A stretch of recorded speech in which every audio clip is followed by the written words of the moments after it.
SK banquet hall, central bank के सामने, main road, Maripur, Muzaffarpur का एकमात्र बैंक्वेट हॉल है जहां आप बर्थडे पार्टी से लेकर शादी विवाह तक का कर सकते हैं आयोजन। 2500 स्क्वायर फीट का 3 बड़ा hall, seminar, wedding ceremony, kitty party या बर्थडे पार्टी के साथ अन्य आयोजन को किया जा सकता है। 24 घंटे बिजली पानी के अलावे पार्किंग और लिफ्ट की सुविधा है उपलब्ध। फुल्ली एयर कंडीशन, 1 2 नहीं 18 बाथरूम और कई कमरे हैं उपलब्ध। बुक करने के लिए आज ही संपर्क करें।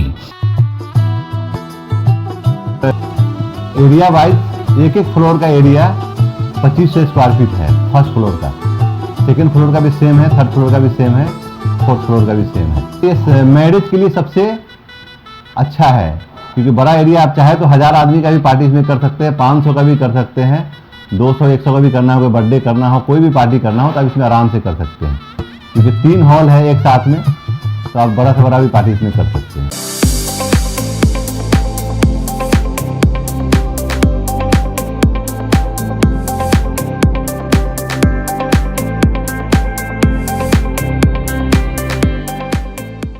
इस शो के प्रायोजक है मां भवानी डेकोर प्राइवेट लिमिटेड, मतलब a complete floor solution, new 0 mile, Dadar road, Muzaffarpur.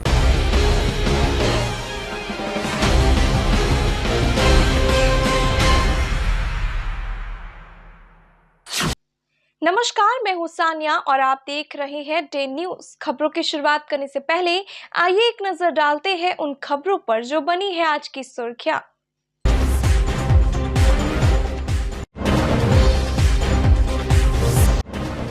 Kurni में हार के बाद पूर्व विधायक अनिल शहनी का फूटा गुस्सा, नीतीश कुमार से कर दी इस्तीफा की मांग।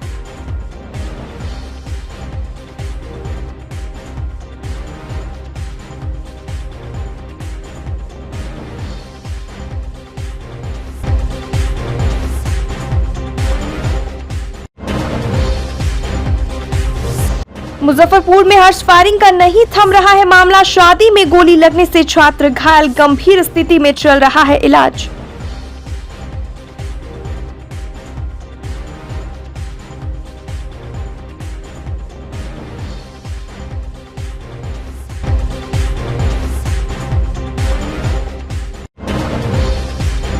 और दिन दहाड़े अपराधियों ने आभूषण कारोबारी की बाइक की डिक्की से उड़ा ले गए 4 लाख का आभूषण, वारदात सीसीटीवी में कैद।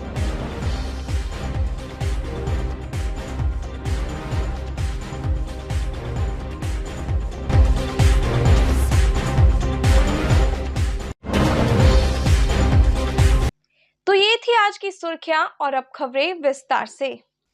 कुर्नी में जदयू प्रत्याशी मनोज कुशवाहा की हार के बाद आरजेडी के पूर्व विधायक अनिल शहनी ने कहा कि चूक जनता दल यूनाइटेड और नीतीश कुमार से हुई है। अगर कोई हारा है तो बिहार के मुख्यमंत्री नीतीश कुमार हारे हैं, महागठबंधन की हार नहीं हुई है। अति पिछड़ा के साथ नीतीश कुमार ने अन्याय किया है, इसलिए कुर्नी में हार मिली है। अनिल शहनी ने हार के बाद नीतीश कुमार से उनका इस्तीफा मांगते हुए कहा कि इस्तीफा देकर तेजस्वी यादव को बिहार का मुख्यमंत्री बनाना चाहिए। देखिए, चूक जनता दल यू से हुई है और नीतीश कुमार जी से हुई है। वहाँ कोई महागठबंधन नहीं हारी है। वहाँ अगर कोई हारा है तो उनका ना, वह बिहार के मुख्यमंत्री नीतीश कुमार जी हारे हैं, जो कि जबरन अति पिछड़ों का सीट, अति पिछड़ों को अपमानित करने के लिए इन्होंने देख लिया कि राजद हो सकता है कि अति पिछड़ा को ही उम्मीदवार बना दे, इसीलिए उन्होंने इस सीट को जबरन अपने पास लेकर और उनका जो सिंडिकेट चलता है उस सिंडिकेट के माध्यम से उम्मीदवार को दिए थे। अब क्या करना चाहिए? राजद क्या सोचती है? राजद के सोचने की बात नहीं है, महागठबंधन के सोचने, खुद नीतीश जी को सोचना चाहिए कि जो अति पिछड़ा समाज का 35% वोट जिसे लालू जी ने कभी जीन कहा था वो इनसे अलग हो गया है। तो आज के दिन में अगर महागठबंधन को अगर ये मजबूत करना चाहते हैं तो जिस प्रकार से अपने पार्टी को मजबूत करने के लिए उन्होंने मांझी जी को 2014 में मुख्यमंत्री बनाए थे, उसी प्रकार से आज वो दिन आ गया है कि आपको महागठबंधन को, अगर आपके प्रति, महागठबंधन के प्रति अगर नीतीश जी आपके पास में कोई सहानुभूति है तो आप इस्तीफा देकर और तेजस्वी यादव जी को मुख्यमंत्री बना देना चाहिए। कुटनी विधानसभा सीट पर हुए उपचुनाव में बीजेपी की जीत आने वाले समय में महागठबंधन के अंदर के गतिरोध को और बढ़ा सकती है। बिहार विधानसभा उपचुनाव में कुटनी की सीट पर जहां बीजेपी अकेले दम पर लड़ रही थी, वहीं जनता दल यूनाइटेड के उम्मीदवार को महागठबंधन में शामिल 7 दलों का समर्थन हासिल था।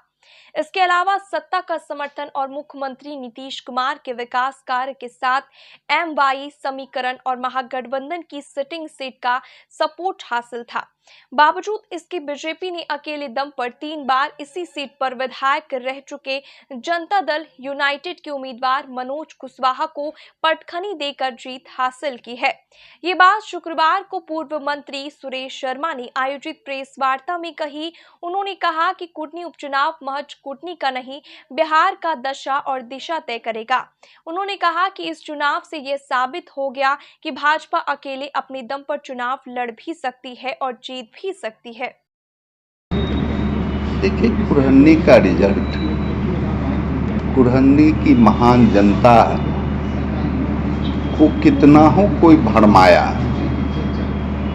वह भरमाहट में नहीं पड़ा और प्रधानमंत्री यशस्वी मोदी जी के नाम पर कहा कि मोदी जी राष्ट्र के पहला सेवक हैं प्रधानमंत्री के रूप में। और केदार गुप्ता के बारे में हमने कहा कि दूसरा सेवक कुरहन्नी का केदार गुप्ता होगा।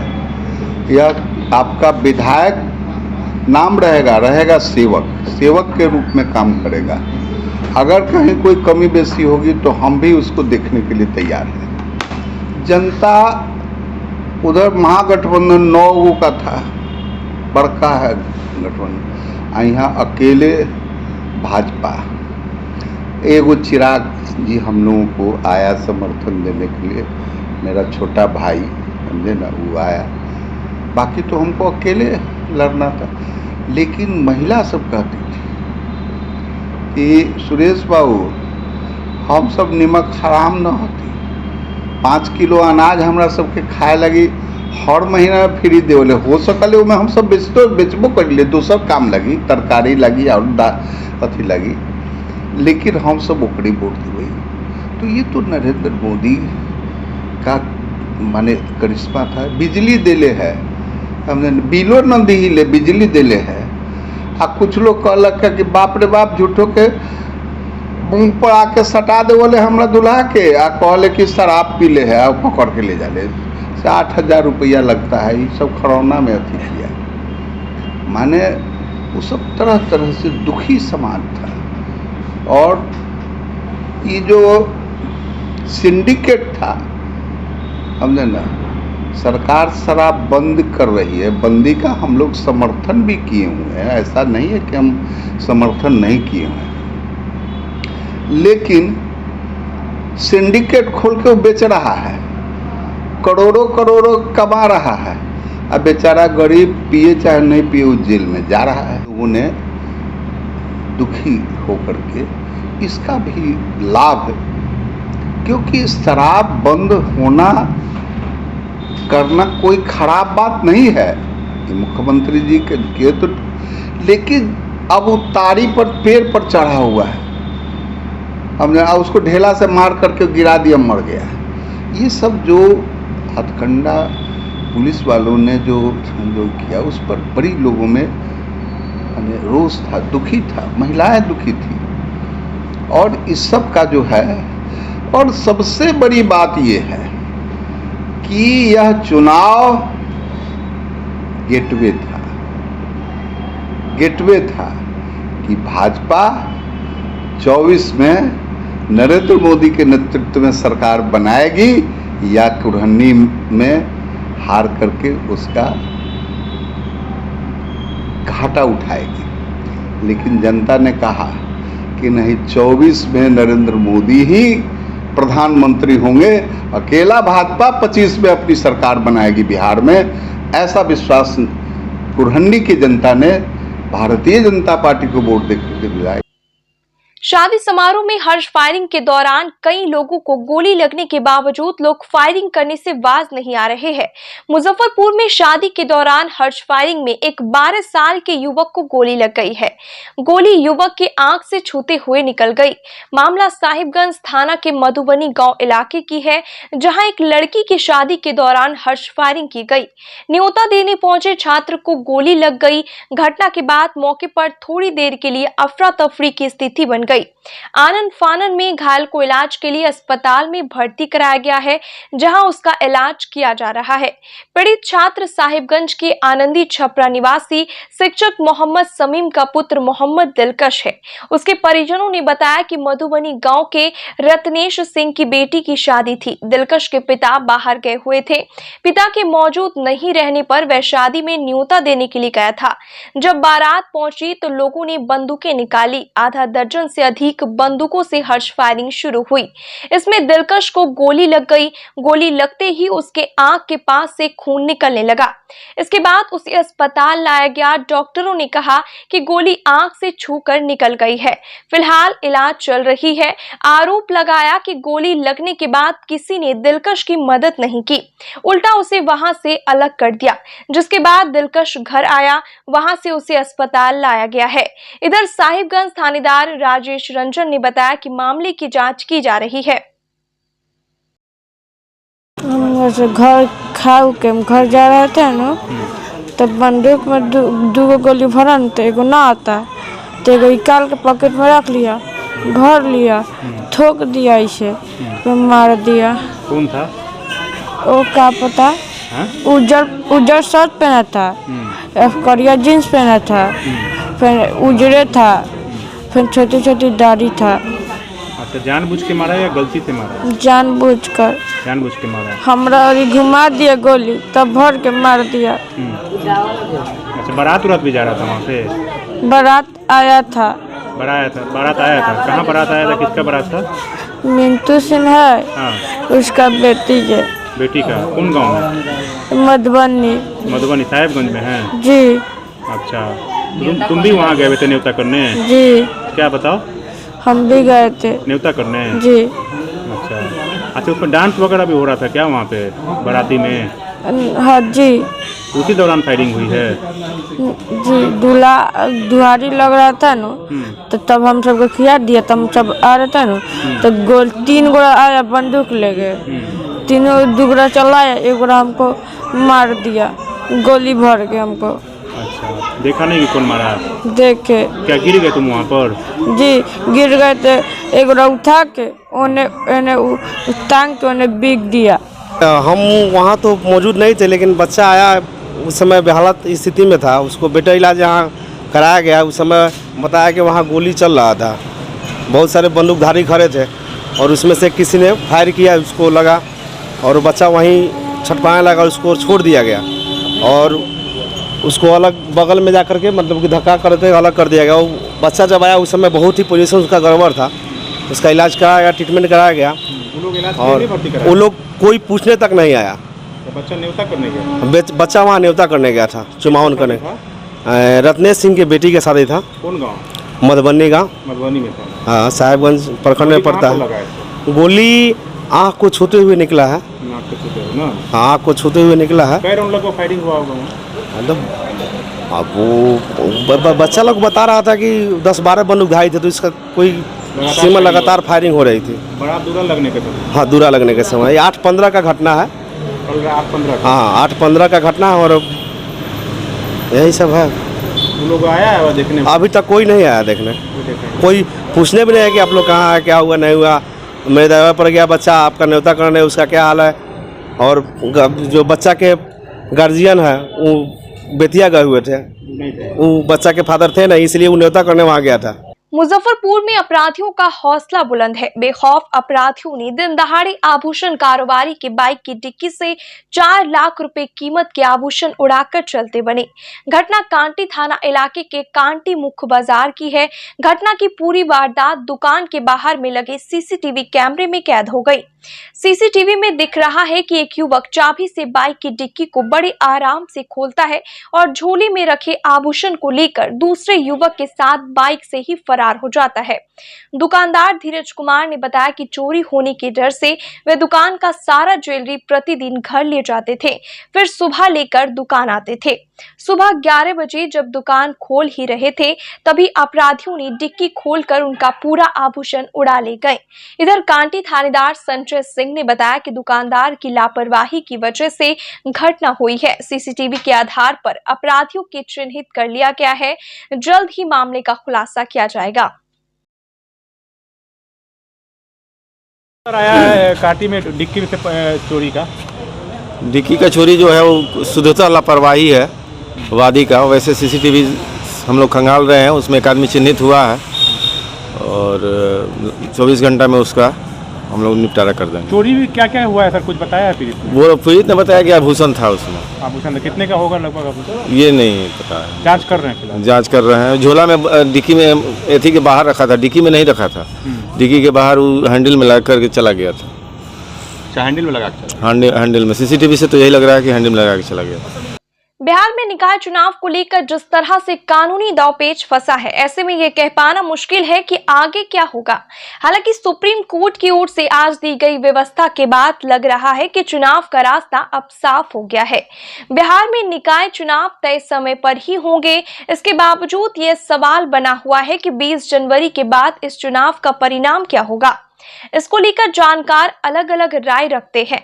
आपको बता दें कि बिहार में 2 चरणों में 224 शहरी निकाय चुनाव होने हैं। इनमें 17 नगर निगम, 70 नगर परिषद और 137 नगर पंचायत की अध्यक्ष, उपाध्यक्ष और पार्षद की सीटें पर चुनाव होने हैं।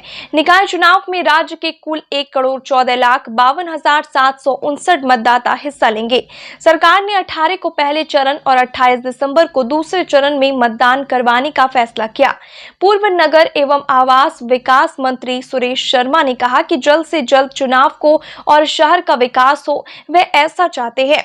वहीं भाजपा नेता से पार्षद प्रत्याशी प्रभात कुमार का कहना है कि चुनाव टलने से विकास का कार्य बाधित हो रहा है। जल्द से जल्द चुनाव संपन्न हो जिससे नगर निगम क्षेत्र का विकास हो सके। अब भाई देखिए, सुशील जी माने बड़े नेता हैं, वो कोर्ट के मामला को लेकर बोल रहे थे, लेकिन कोर्ट ने डेट आगे बढ़ा कर दिया। इसके बीच में चुनाव होने की पूरी संभावना है और हमको लगता है कि चुनाव का जो नियत समय बनाया गया है उस पर चुनाव होगा और हम लोग अब 1-2 दिन के बाद में इस चुनाव पर अपनी समीक्षा करके आगे की रणनीति तैयार करेंगे। सही हो रहा है या गलत हो रहा है जो होने जा रहा है? समय चुनाव हो रहा है। देखिए, सवाल इस बात का है कि जो कोर्ट का नियम था, जिस आधार पर अति पिछड़े को आरक्षण देना था, उसको इन लोगों ने सार्वजनिक नहीं किया। ये चीज सार्वजनिक होने से समाज को लगता है कि किसको मिला, कौन जाति को मिला, कहाँ, वो नोटिफाई नहीं किया। ओल्ड वाइन इज न्यू बोतल, एक खेल हो गया। तो जब लेकिन जो कुछ भी हुआ हम लोग चुनाव के लिए जो सरकार आयोग कर दिया है और कोर्ट ने उसको कोर्ट ने आगे डेट दे दिया, तो अब तो चुनाव होगा, चुनाव होना चाहिए। और इसमें जो आरक्षण रोस्टर है उसी पर चुनाव होगा। हम लोगों को तो खुशी है कि भाई हमारा अति पिछड़ा भाई मेयर भी बनेगा, डिप्टी मेयर भी बनेगा। देखिए, हम सब पूरी तरह से तैयार थे। अगर पिछले महीने अक्टूबर में भी चुनाव अगर हुआ रहता तो भी हमारी तैयारी पूरी थी और 28 दिसंबर को मुजफ्फरपुर में चुनाव होगा, उसमें भी हम सब पूरी तरह से तैयार हैं। तय समय पर चुनाव होंगे। सुप्रीम कोर्ट ने ऐसा कहा है कि 20 तारीख को उसका निर्णय और 23 तारीख को हाई कोर्ट का जो भी निर्णय हो, लेकिन चुनाव अपने तय समय पर हमारी तैयारी पूरी है।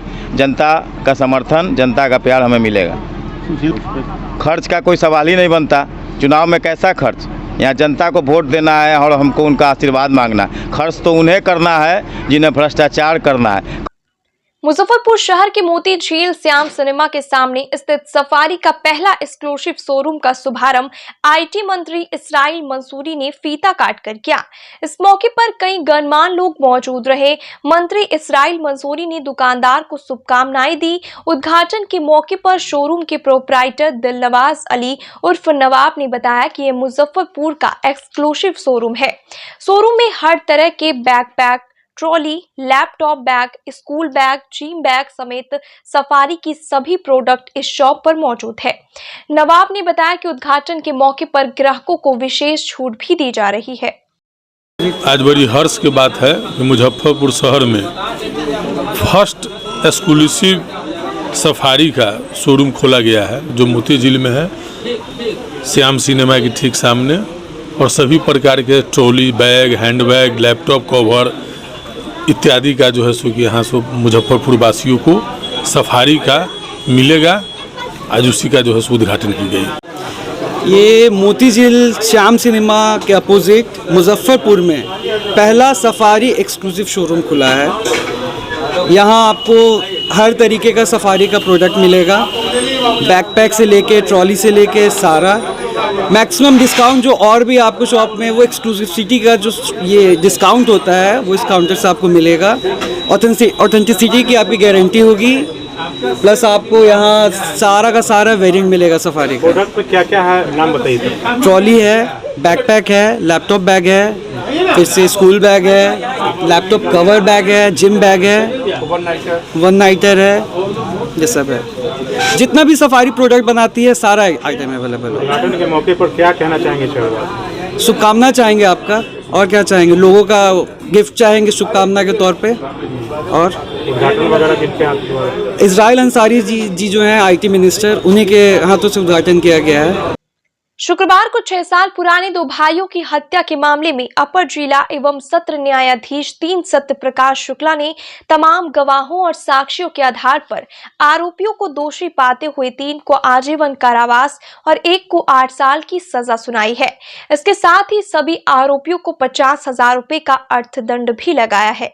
लोक अभियोजक नरेश वर्मा ने बताया कि कांटी थाना क्षेत्र के चकबड़ कुरबा गांव निवासी अंजनी कुमार चौधरी, दीपक कुमार, मनोज कुमार चौधरी और मोनू कुमार के विरुद्ध 2012 में एक केस में गवाही देने को लेकर हुए विवाद में इन सभी अभियुक्तों के द्वारा जुगल किशोर चौधरी और शिवचंद्र चौधरी उर्फ गोपाल चौधरी की निर्मम तरीके से हत्या कर दी गई थी। 2016 में जुगल किशोर चौधरी के पुत्र सुमन कुमार के बयान के आधार पर दर्ज परिवाद में आज एडीजे 3 ने सभी 3 आरोपितों को आजीवन कारावास, वहीं अनुज कुमार चौधरी को 8 साल कैद की सजा सुनाई है। देखिए, सवाल है क्या कि 302 का केस है, उसमें सवाल है क्या कि इन लोगों को सजा हुआ है आजीवन, और कुछ 2 आदमी को जो है थोड़ा कम सजा हुआ है 7 साल का, और फाइन भी हुआ है। और ये सजाएं जो है न्यायपालिका की देन है। पूरा मामला क्या है? आपस में ये लोग मारपीट किया था, उसी का जो है रिवेंज एक दूसरे के प्रति चला है। उसी का कब का मामला? ये 2000 बहुत पहले से चल रहा है लोग का आपस में टसल। मुजफ्फरपुर में बीपी और डायबिटीज के गंभीर मरीजों को अब भर्ती कर इलाज के लिए सदर अस्पताल के नशा मुक्ति केंद्र में 4 बेडों का वार्ड बनाया गया है। गंभीर मरीजों को यहां भर्ती किया जाएगा। यह नई व्यवस्था नॉन कम्युनिकेबल डिजीज कंट्रोल की ओर से की गई है। एनसीडी सेल के डॉक्टर राजेश कुमार ने बताया कि योजना 10 बेड का वार्ड बनाने की थी, लेकिन नए भवन बनने के इंतजार में है। फिलहाल 4 बेड का वार्ड बनाया गया है। यहाँ मरीजों के इलाज का इंतजाम है। यहाँ डॉक्टर और स्टाफ भी 24 घंटे प्रतिनियुक्त रहेंगे। मरीजों को सभी तरह की जांच और इलाज की सुविधा निःशुल्क मिलेगी। यहाँ पर जो है कि एनसीडी ये क्लिनिक खुला हुआ है, ये बहुत पहले से भी चल रहा है। अभी मैं 2 दिन पहले 2 तारीख से यहाँ ज्वाइन किया हूँ। मैं पारू में पोस्टेड हूँ और पारू से आकर के मेडिकल अफसर में यहाँ मैं ज्वाइन किया हूँ एनसीडी क्लिनिक के लिए। इसमें जो है बीपी का और शुगर का दवाई दी जाती है और नशा मुक्ति भी चालू करनी है, लेकिन नशा मुक्ति अभी कोरोना को लेकर के जो था, अब धीरे धीरे वो उस पर भी स्टार्ट करने के लिए तैयारी हो रही है धीरे धीरे। ये हमारे ज़्यादा जो है कि हम इसके बारे में मेरे एनसीडीओ बॉस जो हैं वो बताएंगे नवीन बाबू। टाइप 2 डायबिटीज के पेशेंट की संख्या बढ़ती जा रही है, तो उनके लिए क्या सजेशन? दवाई जो है जिस तरह यहाँ पर जो है कि अभी दवाई जो दी जाती है जिसका बहुत ज़्यादा बीपी बढ़ा रहता है, तो उस टाइप में जो है कम बीपी वाले को गिल्मीप्राइड 1 mg या प्लेन मेटफॉर्मिन दिया जाता है, और बहुत ज़्यादा बढ़ा हुआ रहता है तो गिल्मीप्राइड 2 mg और मेटफॉर्मिन 500 mg, और हो सके तो अगर उससे भी ज़्यादा रहे तो उसको डबल डोज में भी हम लोग उसको यूज़ करवाते हैं। दवा और इलाज जो है वो तो हाँ टोटल। शुक्रवार को रामवृक्ष बेनीपुरी महिला महाविद्यालय में राष्ट्रीय सेवा योजना का 9 से 16 दिसंबर तक चलने वाले 7 दिवसीय शिविर का शुभारंभ हुआ। इस शिविर में छात्राओं को पर्यावरण संरक्षण के प्रति जागरूक किया जाएगा, साथ ही विपरीत परिस्थिति में जीने की सीख दी जाएगी। उद्घाटन कार्यक्रम को पूर्व कुलपति से विश्वविद्यालय एनएसएस के पहले समन्वयक डॉक्टर रिपुसूदन श्रीवास्तव ने दीप प्रज्वलित कर किया। कॉलेज की प्राचार्य डॉक्टर ममता रानी ने बताया कि पर्यावरण को प्रदूषित होने से बचाकर पर्यावरण संरक्षित करना प्रत्येक व्यक्ति की नैतिक जिम्मेदारी है। उन्होंने कहा कि पर्यावरण संरक्षण का मुख्य उद्देश्य भविष्य के लिए पर्यावरण या प्राकृतिक संसाधनों की रक्षा करना है। आज रामवृक्ष बेनीपुरी महिला महाविद्यालय में राष्ट्रीय सेवा योजना का विशेष शिविर का आयोजन किया गया है। यह शिविर 7 दिनों का है। 7 दिनों तक छात्राएं विभिन्न प्रकार के क्रियाकलापों में, जैसे कि पर्यावरण है, सफाई है, स्वास्थ्य है, ट्रैफिक के नियमों का पालन है, इन सब से जुड़े कई विषयों पर उनको जानकारी दी जाएगी और वो क्रियाकलापों में भी जुड़ेंगी। आज इसका उद्घाटन सत्र था, जिसके मुख्य अतिथि डॉक्टर रिपुसूदन प्रसाद श्रीवास्तव जी थे, जो इस विश्वविद्यालय के एनएसएस के पहले समन्वयक भी थे। वर्तमान समन्वयक वीरेंद्र चौधरी जी थे और डॉक्टर अरुण कुमार सिंह, जो पूर्व में समन्वयक रह चुके हैं, उन्होंने छात्राओं को मार्गदर्शन दिया और राष्ट्रीय सेवा योजना को कैसे अपने जीवन में साकार करें, छात्राओं को इसके लिए प्रेरित किया है। शुक्रवार को जिला कांग्रेस के द्वारा तिलक मैदान रोड स्थित कार्यालय में एक बैठक आयोजन किया गया, जिसमें आगामी 18 दिसंबर को गांधी मैदान स्थित बापू सभागार में बिहार कांग्रेस कमेटी के नव मनोनीत अध्यक्ष राज्यसभा सांसद अखिलेश सिंह के कार्यभार ग्रहण कार्यक्रम में मुजफ्फरपुर से ज्यादा संख्या में लोगों की भागीदारी हो, इस पर चर्चा किया गया। इससे पूर्व कांग्रेस के पूर्व राष्ट्रीय अध्यक्ष सोनिया गांधी के जन्म दिवस के अवसर पर उनके चित्र के सामने केक काटकर और एक दूसरे को मिठाई खिलाकर खुशी जाहिर की और उनके दीर्घायु निरोग रहने की कामना की। मौके पर बिहार प्रदेश के पूर्व सचिव राम बाबू सिंह, उमेश राम, सुरेश शर्मा नीरज, शिक्षक प्रकोष्ठ के जिलाध्यक्ष रामाशय यादव, अल्पसंख्यक सेल के जिलाध्यक्ष मुनव्वर आजम सहित कई अन्य कांग्रेस नेता मौजूद रहे। आज त्याग ममता की मूर्ति और अखिल भारतीय कांग्रेस कमेटी के अध्यक्षा श्रीमती सोनिया गांधी जी की जन्मदिन जिला कांग्रेस कमेटी तिलक मैदान कार्यालय में मनाई गई। हम लोग केक काट के उनका जन्मदिन मनाए हैं और उनको स्वस्थ दीर्घायु रहने की कामना की। साथ में नवनियुक्त बिहार प्रदेश कांग्रेस कमेटी के अध्यक्ष डॉक्टर अखिलेश प्रसाद सिंह जी का 11 तारीख को पटना में आगमन है।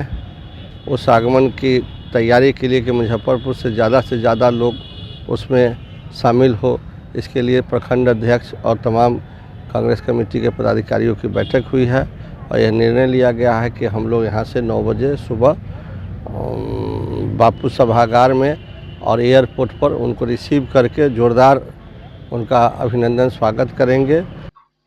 महिला एवं बाल विकास निगम मुजफ्फरपुर के तत्वाधान में लैंगिक हिंसा को रोकने के लिए आयोजित जागरूकता पखवाड़े के आखिरी दिन शुक्रवार को मुजफ्फरपुर समाहरणालय से खुदीराम बोस स्टेडियम तक 2 किलोमीटर बागथन का आयोजन किया गया। इस बागथन को जिलाधिकारी प्रणव कुमार ने हरी झंडी दिखाकर आरंभ किया। इस बागथन में आईसीडीएस, स्वास्थ्य विभाग एवं जीविका की सदस्य एवं अधिकारियों ने भाग लिया। जिलाधिकारी प्रणव कुमार ने बताया कि महिलाओं में लैंगिक हिंसा को रोकने के प्रति जागरूकता के लिए यह बागथन का आयोजन किया गया। इससे शहर में महिलाओं को लैंगिक हिंसा के प्रति सजग किया जा सकेगा। ये महिला विकास निगम की तरफ से पूरे राज्य में लैंगिक हिंसा के विरुद्ध पखवाड़ा मनाया जा रहा है, जिसमें मुजफ्फरपुर जिला प्रशासन 15 दिनों तक विगत 15 दिनों से सामुदायिक चर्चा, रैली, सेमिनार अपने अपने स्तर से सारे प्रखंडों में सभी विभागों के सौजन्य से किया जा रहा है। तो आज जिला पदाधिकारी महोदय ने 25 नवंबर को इसकी शुभारंभ की थी सेमिनार के द्वारा जिला समाहरणालय से, और कल इसका समापन समारोह है। तो आज हम लोग सभी विभागों की रैली निकाली है और कल सारे ब्लॉक्स में इसी तरह की रैली CDPO की नोडल एजेंसी हैं उनके द्वारा सभी विभागों के समन्वय से किया जाएगा। इसका मुख्य उद्देश्य है कि जो लैंगिक हिंसा हो रही है, चाहे वो जिस भी रूप में हो, भ्रूण हत्या हो, दहेज प्रथा हो, बच्चियों पर रोका टोकी हो, छेड़खानी का बात हो, या आने जाने पे उसके शिक्षा पे उसके अधिकारों का जहाँ भी हनन हो रहा है, तो उसके लिए ये संदेश हम लोग देना चाहते हैं कि आपको रोकने में सभी साथ चलें। ये जो वाकलथन हो रही है, ये हमारा उद्देश्य ये है कि हमारा साथ दीजिए। जो महिलाओं पे अत्याचार हो रहा है, जिसका प्रतिशत बढ़े जा रहा है, हम लोग उसके दर को कम कर सकें और एक स्वस्थ समाज का निर्माण कर सकें। ये महिला एवं बाल विकास निगम मुजफ्फरपुर के तत्वावधान में लैंगिक हिंसा को रोकने के लिए, जो जेंडर इनइक्वलिटी है और जो हिंसा होती है प्रायः, उसको रोकने के लिए पूरा एक पखवाड़ा हम लोग ने मनाया, जिसमें कि इन संवेदनशील मुद्दों पर जागरूकता फैलाने का काम किया गया। क्योंकि कहीं ना कहीं जाने या अनजाने किसी न किसी रूप में महिलाओं के प्रति हिंसा, चाहे वो मानसिक हो, कायिक हो या वाचिक हो, किसी न किसी रूप में होती है। तो इसके प्रति लोगों को जागरूक करने की आवश्यकता है और लगातार 15 दिनों तक हम लोगों ने कुछ न कुछ कार्यक्रम आयोजित किए हैं। उसी परिप्रेक्ष्य में आज ज़िले में करीब 2 किलोमीटर का ये वाकथन रखा गया, जिसमें कि 2 किलोमीटर वॉक करके शहर के लोगों को बीच भी जागरूकता का संदेश फैलाया जा रहा है। और हम सभी लोगों ने शपथ भी ली है कि कुछ दिन पहले हम लोगों ने एक और कार्यक्रम किया जिसमें शपथ ली है कि किसी भी तरह के जो महिला के प्रति हिंसा है उसको रोकने का हर संभव प्रयास करेंगे और दूसरों को भी इस तरह की हिंसा करने से रोकेंगे। क्योंकि हिंसा केवल कोई एक तरह की नहीं है, बल्कि आप फैमिली में भी कई बार हम लोग देखते हैं कि यदि किसी का ड्यू कोई राइट है और वो हम नहीं दे पा रहे हैं, तो वो भी एक प्रकार की हिंसा है। तो इन सभी तरह की हिंसा को रोकने के लिए हम लोगों ने यह प्रयास प्रारंभ किया। मुजफ्फरपुर के खुदीराम बोस स्मारक खेल मैदान में चल रहे अखिल भारतीय चतुर्भुज कप के छठे दिन शुक्रवार को दूसरे सेमीफाइनल में पटना और जमालपुर के बीच मैच खेला गया। पटना ने जमालपुर को 2-1 से पराजित कर फाइनल में प्रवेश कर गई। वहीं फाइनल मैच रविवार को 1:30 बजे से नेपाल और पटना के बीच खेला जाएगा। इससे पहले वाणिज्य कर विभाग के राज्य कर संयुक्त आयुक्त गोपाल अग्रवाल, समाज सेवी रमेश कुमार केजरीवाल, प्रतियोगिता के अध्यक्ष नंद किशोर, आयोजक सचिव राणा कर्माकर, मुजफ्फरपुर फुटबॉल संघ के चेयरमैन असगर हुसैन ने खेल का उद्घाटन किया। मौके पर खेल प्रेमियों के साथ कई अन्य पदाधिकारी मौजूद रहे।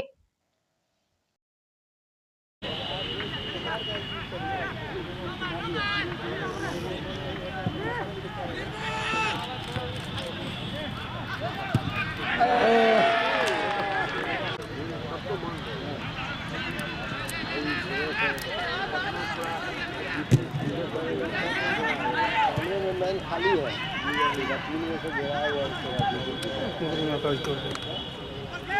आज हम डेरा भेजना जब जब ऑफिस आयोजक तो इंडिया चला रहे हैं।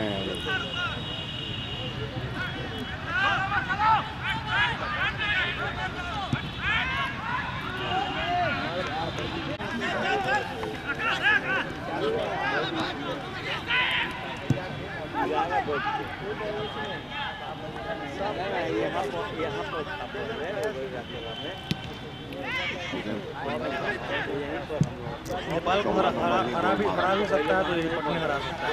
जमालपुर तो बस बात नहीं, जो बाद में बना है इसके पहले हो सकता है टीम ले आए। उसको सुनते हैं, वो डिफेंस है, वो बहुत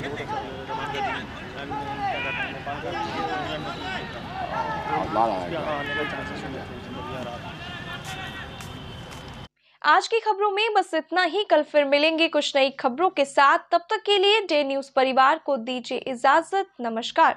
SK banquet hall central bank के सामने मेन रोड माड़ीपुर मुजफ्फरपुर का एकमात्र बैंक्वेट हॉल है जहां आप बर्थडे पार्टी से लेकर शादी विवाह तक का कर सकते हैं आयोजन। 2500 स्क्वायर फीट का 3 बड़ा hall, seminar, wedding ceremony, kitty party, या बर्थडे पार्टी के साथ अन्य आयोजन को किया जा सकता है। 24 घंटे बिजली पानी के अलावे पार्किंग और लिफ्ट की सुविधा है उपलब्ध। फुल्ली एयर कंडीशन, 1 2 नहीं 18 बाथरूम और कई कमरे हैं उपलब्ध। बुक करने के लिए आज ही संपर्क करें। एरिया वाइज एक फ्लोर का एरिया 2500 स्क्वायर फीट है फर्स्ट फ्लोर का। सेकेंड फ्लोर का भी सेम है, थर्ड फ्लोर का भी सेम है, फोर्थ फ्लोर का भी सेम है। ये मैरिज के लिए सबसे अच्छा है, क्योंकि बड़ा एरिया आप चाहे तो 1000 आदमी का भी पार्टी इसमें कर सकते हैं, 500 का भी कर सकते हैं, 200 100 का भी करना हो, कोई बर्थडे करना हो, कोई भी पार्टी करना हो तो आप इसमें आराम से कर सकते हैं। क्योंकि 3 हॉल है एक साथ में, तो आप बड़ा से बड़ा भी पार्टी इसमें कर सकते हैं। इस शो के प्रायोजक है मां भवानी डेकोर प्राइवेट लिमिटेड, मतलब a complete floor solution, new 0 mile Dadar road, Muzaffarpur.